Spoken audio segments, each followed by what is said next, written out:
Salam uşaqlar, bugünkü dərsimiz Azərbaycan Cəlairləri Teymurilərin hakimiyyət dövründə olan mövzudur. Baxaq dərsə, burada deyilir Şeyx Həsənin, yəni Böyük Həsənin hakimiyyəti 1340 və 1354-cü illərə aid edir, yəni Cəlairlər dövlətinin ilk hökmdarının. Cəlairlər sülaləsinin banisidir. Hülakü sultanlıq uğrunda mübarizədə Çobanları qalib gələrək Bağdada köçmüşdü və 1340-cı ildə paytaxtı Bağdad şəhəri olan Cəlairlər dövlətinin əsasını qoymuşdu. Şeyx Hüveysin hakimiyyət dövrünə baxaq. 1354 və 74-cü illərdə hakimiyyət olmuş və 1359-cu ildə Azərbaycana yürüş edib Təbrizi tutdu və Azərbaycanın cənubdakı torpaqları Cəlairlər dövlətinin tərkibinə qatdı.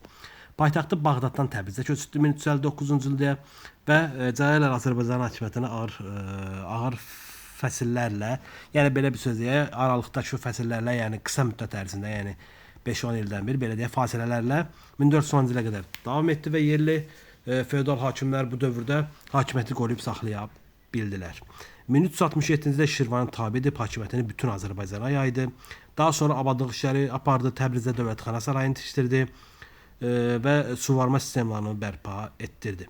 Şeyx Hüveysin islahatlarına diqqət edək, mərkəzi idarə sistemini möhkəmləndirdi, iqtisadiyyatda müəyyən canlanma yaratdı. Şeyx Hüveysin ölümündən sonra ölkədə sabitlik pozuldu və feodal parçalanması hakimiyyət ondan mübarizələr Cəlairlər dövlətini zəiflətdi. Daha sonra baxaq Sultan Əhmədin dövrünə 1382-ci ildə hakimiyyətə gəldi və 1410-cu ilə qədər hakimiyyətdə oldu. Feodallar arasında mübarizənin qarşısını almaq mümkün olmadı. Azərbaycan hərbi siyasi qarşıdurma meydanına çevrildi və 14-cü əsrin 80-90-cı ildə Azərbaycana Əmir Teymurun və Toxtamışın qanlı hücumları baş verdi və 1410-cu ildə Qaraqoyunlu Qara Yusif Cəlairlər dövlətini süquta uğratdı. Daha sonra Toxtamışın Azərbaycana yürüşünə diqqət eləyək. Toxtamış xan vahid Azərbaycanın olmamasından istifadə edərək 1385-ci ildə Dərbənd istiqamətində Azərbaycana yürüşə başladı. Bu zaman Cəlairi Sultan Əhməd müqavimət göstərməyə Təbrizə çəkildi və Toxtamış xan Təbrizdə şəhəri müdafiə etdiyi görüb danışıq aparmağa məcbur oldu. Lakin şəhər əhalisi silahı yerə qoydu. Daha sonra o hiləyə əl ataraq şəhərə daxil oldu. 800 gün işğalçıların zülmünə məruz qaldı şəhər. Şəhərdə ciddi dağıntılar törədildi, qarətçilik olundu. Qadınlar uşaqları küçələrdə qarın içində qaldılar. Təbrizi tutduqdan sonra Qızıldöv qoşunları iki hissəyə bölündü. Bir dəstə Mərənd və Naxçıvan istiqamətində, yəni Təbrizin sol tərəfi ilə, bir dəstə isə Əhər yolu ilə Qarabağa, yəni mərkəzi ilə hərəkət etməyə başladı. Və 1386-cı il əvvəllərdə Əmir Teymurun yürüşünün başlaması ilə əlaqədar Toxtamış geri çəkilməyə məcbur oldu. İndi baxırıq 1318-ci ildə Qızıl Orda xanlarının hücumları. 1318-ci ildə Özbək xan bura hücuma keçir və Əmir Çoban məğlub edib onu geri çəkilməyə məcbur eləyir. 1335-ci ildə Özbək xan Kür çayına qədər irəliləsə də Əbu Səid onu məğlub edib ölkədən qovur. 1357-ci ilə baxaq, Cənubi Azərbaycan Qızıl Orda qüvvələri hakimiyyətini təmin edir burada və Elxani dövlətini süquta uğradır və Çobanilərə son qoyur. Hülakü dövlətinin mühafizəsi uğrunda mübarizə, yəni müharibə sona çatır. Və 1385-ci ilə baxaq, Toxtamış xan Azərbaycan şəhərlərini amansıza qarət edir və çoxlu qənimət əsir aparır. Daha sonra Əmir Teymurun yürüşlərinə diqqət eləyək. 3 illik yürüşü var və 1386-cı baharında birincisinə başlayır. Bu yürüş zamanı Cəlairi əmirlərin bir qismi əlində qalsın, bir qismi isə Bağdada qaçır. Əlində qalsına başqa bütün Azərbaycan torpaqları tutulur. Şirvanşah 1-ci İbrahim qiymətli hədiyyələrlə Qarabağa Teymurun hüzuruna gələrək müqavimət göstərmədən ona itaət bildirir və Əmir Teymurun Azərbaycanı asanlıqla işğal etməsinin səbəbləri isə müqavimət göstərə biləcək vahid dövlətin olmaması idi. Əmir Teymurun Naxçıvana yürüşünə baxaq.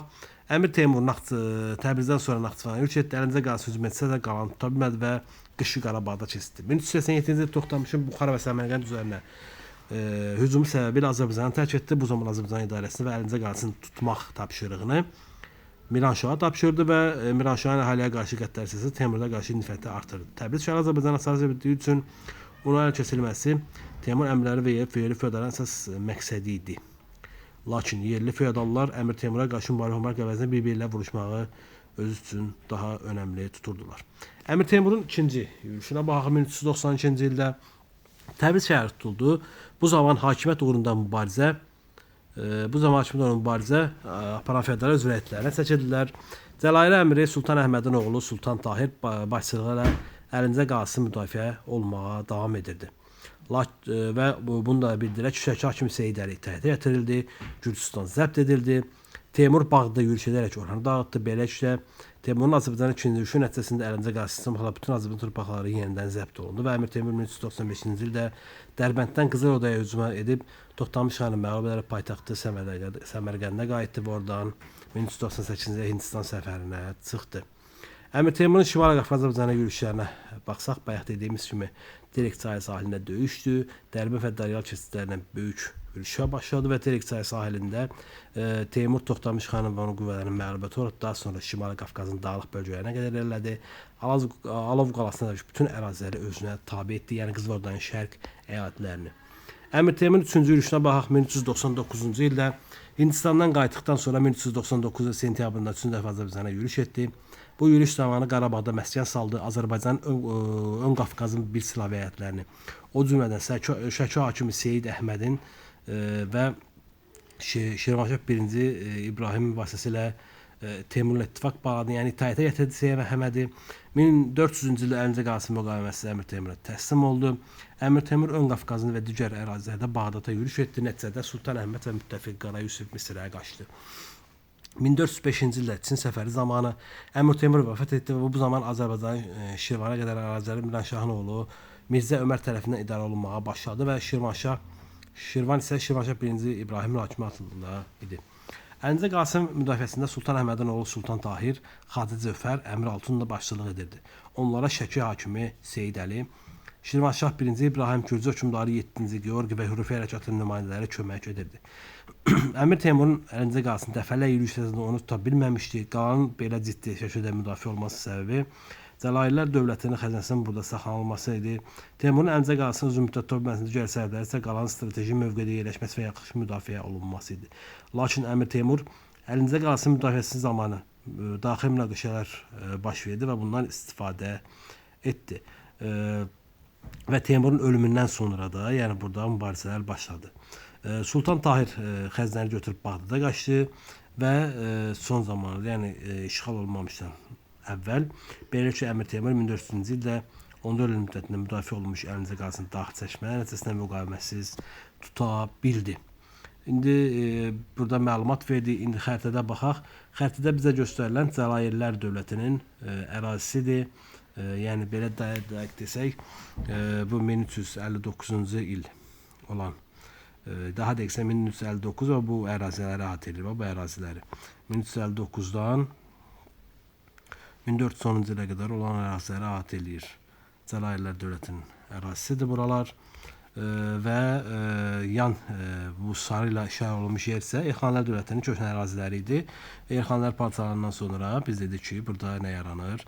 Yəni Çobanilər hakimiyyəti alandan sonra burada Cəlalilər dövləti 1340-cı ildə yaranır və 1410-a qədər fasilələrlə davam edir onun hakimiyyəti. Sonra Əmir Teymurun yürüşlərinə baxaq. Burada oxla işarətlənən Hülakü xanın yürüşləridir. Lakin Əmir Teymur da demək olar ki, həmin istiqamətdən hücuma keçmişdi. Demək olar Əmir Teymur yəni bu ərazidən başlayaraq Qafqaza yürüş etmişdi. 3 illik yürüş 85-89-cu illərdə və bildiyimiz kimi bayaq sadaladığımız bütün məlumatlar da yəni bu dövrdən sonra başlayır.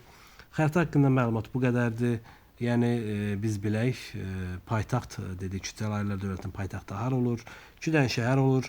Biri dedik ki, Bağdad, daha sonra mərkəzi Təbrizə köçürüləcəklər.